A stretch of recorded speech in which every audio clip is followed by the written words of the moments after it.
offense goes to Colby. Well, nah, I don't know. I'd say grappling offense is kind of a wash. Defense again. Alves is amazing. Not a lot of info here on Colby Covington. I'm wondering if this is one of his first UFC fights, and if he's coming from a different promotion. But so that should be a good one. Again, 10-0 versus 8-0, coin flip that both look strong on paper. I don't know, something about Alves. I like this guy. I'm picking Alves. We've also got Leonardo Santos fighting Kevin Lee. They fight at 155. Santos out of Brazil, Lee out of the U.S. Santos is 14-4-1. Lee is 11-1. Santos with a 3-inch height advantage on Lee. Striking, you gotta like Lee's offense, but Santos has better defense.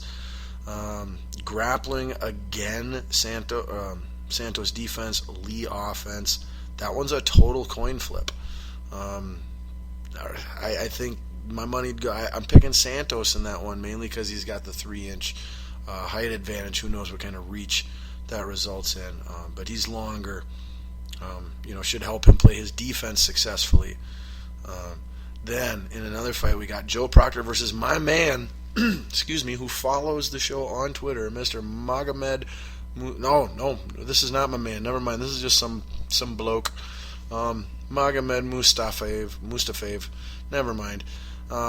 He is from Russia, and Proctor is from USA. Proctor's 11-3. Mustafayev is 12-1. Proctor with a 2-inch advantage on him. Again, they fight at 155. Proctor, fairly even striking. Striking defense definitely goes to Proctor, though. So big advantage there. Grappling, neither one of them much of a grappler, but the advantage does also go to Proctor there as well. Proctor beats Magomed Mustafayev from Russia in the USA versus Russia grudge match. We've also got John Makdessi versus Yancy Medeiros, also fighting at 155. Medeiros with a 2-inch advantage there. He's 11-3, fighting out of USA. Makdessi is 13-4, fighting out of Canada. Striking definitely goes to Makdessi. Striking offense, I should say. Striking defense, they're both extremely good at. Then in grappling, neither one of them prefer to grapple offense, but defensively they're both very good against the grapple, with Medeiros just a little bit more submission in his arsenal, it looks like. Another coin flip. We went with the reach last time, so let's go different and go Makdessi on this one. And then in our final preview, we got Court McGee versus Marcio Alexandre Jr. They're fighting at 170. McGee's out of the U.S. Jr.'s out of Brazil. Jr.'s got a 1-inch reach. He's 13-2 going against McGee, who's 17-4.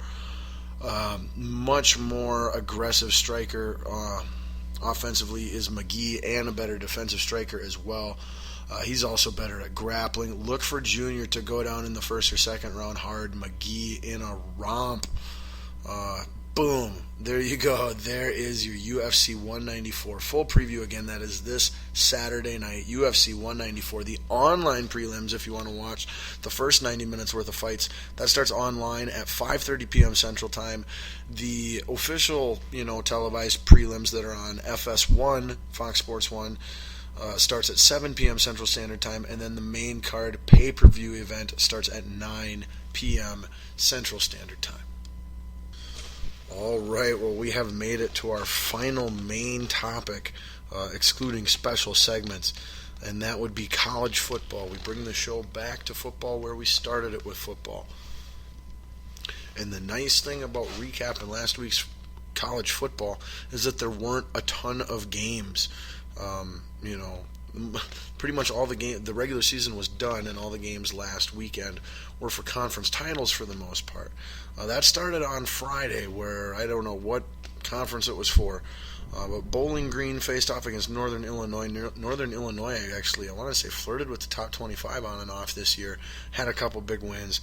They got crushed in their conference championship by Bowling Green, 34-14.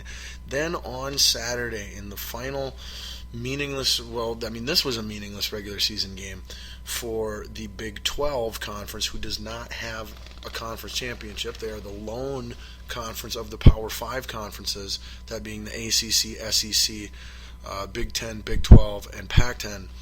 The Big 12 is the only one that doesn't have an official conference championship. They do determine a conference champion, but they don't have a championship game. And so for some reason they had two teams playing in just a rivalry grudge match game this week. But it was not for their championship. And I told you on last week's show, watch out on this game. Even though on paper, one team should kick the other team's butt, the team that should be kicking the butt is reeling. Baylor suffered a devastating loss 2 weeks ago to take them out of contention for their title. And had they not lost that game, this Saturday's game against Texas would have likely got them the nod, possibly, over Oklahoma, who ended up being crowned their champion. But it was to no avail, as I predicted. Texas actually wins the game 23-17 over Baylor. Baylor just had their hearts ripped out 2 weeks ago and couldn't recover in that rivalry game. Texas totally up for it. It all on paper added up. And then one of the most underrated, underappreciated, best teams of the year that no one's ever given no one hasn't, well, I shouldn't say ever, but nobody's really been giving their due props to. Houston wins its conference championship 24-13 over ranked Temple. Let's see, that was early on Saturday. Later on Saturday, we had Western Kentucky winning 45-23 over Southern Miss. Western Kentucky is actually ranked 25th in the country now. Go figure. As predicted, Alabama crushed Florida in the SEC championship 29-15. Why Florida was in that game over Florida State, I still haven't found out. I assume it's punishment, sanctions, things of that nature. Then in the Pac-10 championship, we had Stanford do what they were supposed to do and what I predicted they might not. But Stanford wins convincingly over USC 41-22, and Stanford finishes the regular season of college football being the bridesmaid first runner-up, ranked number 5, and just missing out on the college football playoffs because 4 teams is playoffs. Seriously, this is so easy. You've got 5 power conferences and you want a playoffs format, but the way you always had it was we just pick the 2 best teams and they play for the championship. Then combine them. Pick the 2 best teams that you want to play for the championship. Put them in a playoff, a true playoff, where they have a first round bye, and then you take 4 other teams and make them play each other in round 1. Then the winners play the top 2 seeds in round 2, and then those winners play in the championship of a real playoff. The beauty of it is that it would allow the champion of all 5 power conferences to be represented. It would allow, you know what I mean? It would allow all 5 power conferences to the opportunity to be represented in the playoff. That's immense. And then one at-large bid yet, too, where if you're a Notre Dame or if you're a Boise State, you're not in a power conference. There's still a big, one totally at-large open bid as well. I'm not saying you mandate that, you don't make it a rule that by winning one of the 5 power conference championships, you get a bid in this, future hopeful 16 playoff tournament. That's not what I'm saying at all. But you simply have that possibility, that opportunity for representation from all conferences, and it's a no-brainer in fairness and in revenue and in everything. Like, seriously, come on. But then in the night games that people still care about, there's a whole bunch of small games that nobody cared about yet too. But then in the 2 big games that everyone cared about, we had the Big Ten championship and the ACC championship. The Big Ten championship featured number 4 Iowa versus number 5 Michigan State. Michigan State with 1 loss, and it was a fluke loss that the rest blew the call on, and they shouldn't have lost. Iowa was undefeated. The game went down to the wire. I watched the conclusion live, and Michigan State scored a touchdown within the final minute of the game to take the lead, and they win 16-13 as your Big Ten champions. And I'm pretty dang sure that's what I predicted. I said I'd have it this week. Sorry, I lied. I'll try and get it next week when maybe life's got a little more time for me. But your Michigan State Spartans are your Big Ten champions, and they finished the regular season of college football ranked number 3 in the country, inexplicably leapfrogging Oklahoma, who won the Big 12, and because of their conference format, didn't have a game this final week. And then in the ACC championship, number 1 ranked Clemson holds off 10th ranked North Carolina 45-37. I told you this game would be close. I told you it could even be an upset, and it even could have. That's right, I just invented a word, could have. It even could have been an upset had the refs not completely blown this game and pissed all over the University of North Carolina. Here's the rundown if you missed it. Clemson is obviously leading. They won the game 45-37. Clemson scores a touchdown in the final minute and 15 minute and a half of the game to bring it within that 8-point margin. They then, having no choice, attempt an onside kick. They execute the onside kick perfectly. They recover the onside kick perfectly, but a phantom, mysterious, inexplicable flag is thrown on the play. They penalize the North Carolina Tar Heels for being offsides on the kick. Upon replay, there was not one North Carolina Tar Heel that was even questionably, not even close. We're like, yeah, he's kind of on the line. I can see where he's at. No. Every Tar Heel was unquestionably, undoubtedly behind the line of scrimmage when that ball was kicked. Perfectly legal, perfectly executed onside kick, and they were robbed of it. Had to do it again.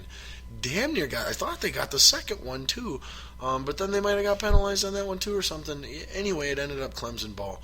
Game over. Clemson wins. This just a terrible way. I'm not saying North Carolina would have went on to win the game. They'd have had to score the touchdown yet. They'd have had to get the 2-point conversion yet, and then they would have had to win in overtime yet. So tons of work to do. But to see them earn the opportunity to find out and then have it ripped away from them was unacceptable.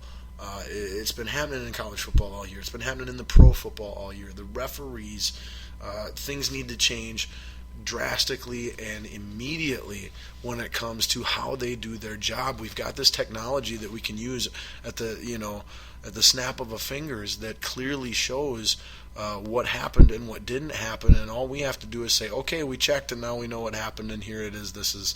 We got it right. But for some reason there's all these situations where no, we can't do that. We need human error. Human error is so freaking important. Human error is BS. Are you kidding me? You want to eliminate human error at every possible turn. The only human error you want to allow in anything, sports, whatever else in life, is what is, irremovable. Like it's always going to be there. All the other stuff that is fixable, is removable. You look to fix it. You look to remove it. So just awful way to see Carolina end their season. In a less than satisfying way if you're a Clemson fan, or just a college football fan in general, to see them win their championship and hang on to the number 1 seed. So that was all the games. What does this mean? It means everyone ranked 5 or lower is in a bowl game. That means nothing. And teams ranked 1 through 4 are in the playoffs. That's what they call it anyway. They're in the play-in, as I call it, for the college football championship. Heading into the week, Clemson was 1, Alabama was 2, Oklahoma, Big 12 champion, was 3, Iowa was 4, Michigan State was 5.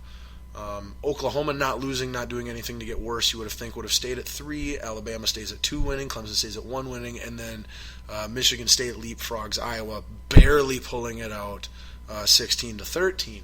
One would think. Nope, NCAA, conspiracy and collusion and puppet mastery, whatever you want to call it, is in full effect, as witnessed by the seeding. Somehow Michigan State gets leapfrogged up from the 4 seed to the 3 seed. Why is that? Because they want Alabama in the championship. And the worst team in this Final Four playoff on paper up until this point by far is the Michigan State Spartans. They did not want Michigan State playing Clemson, who are the two arguably worst teams. And I think on paper the most sound, best, well-rounded teams are Oklahoma and Alabama. And Oklahoma is very capable of beating Alabama, and that is why they moved Oklahoma from 3 to 4, because the last thing they wanted was Oklahoma versus Alabama in the first round, and Alabama loses, and then we've got Oklahoma